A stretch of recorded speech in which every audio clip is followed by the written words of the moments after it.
નમસ્કાર, હું કૃતિ મોદી. મારે આજે ગવર્મેન્ટ સાથે એક વાત કરવી છે, જેના માટે હું આ રીલ બનાવી રહી છું.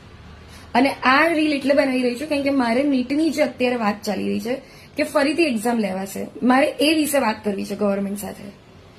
મારે પહેલા તો એમને એ કહેવું છે, તમને ખબર છે જે સાયન્સના સ્ટુડન્ટ હોય છે, સ્પેશિયલી બી ગ્રુપ જેણે લીધું હોય છે, એ 10th, 11th, 12th એટલે કે 10, 11 અને 12 ધોરણ કેટલી મહેનત કરે છે.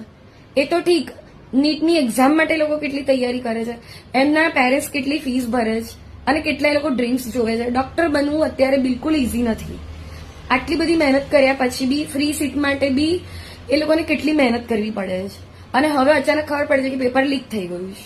તમને ખબર છે કેટલા સ્ટુડન્ટે તો બહાર જવાનો પ્રોગ્રામ બનાવી દીધો હોય, કારણ કે 3 વર્ષ સુધી કન્ટિન્યુઅસ બચ્ચાઓએ મહેનત કરી છે.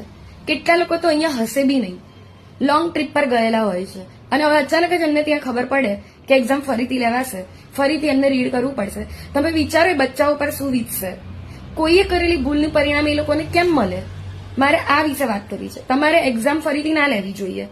જે લોકોએ ભૂલ કરી છે એમને ડ્રોપ જ કરો, 1 વર્ષ માટે ડ્રોપ કરાવો. એમનું વર્ષ બગડશે એટલે એમને ખબર પડશે. અને જે સર કે જે બી શિક્ષકોએ આ લીક કર્યું છે એમને બી પનિશમેન્ટ આપો, એમને સસ્પેન્ડ કરો. પણ એના લીધે બીજા લોકોને તમે હેરાન ના કરતા.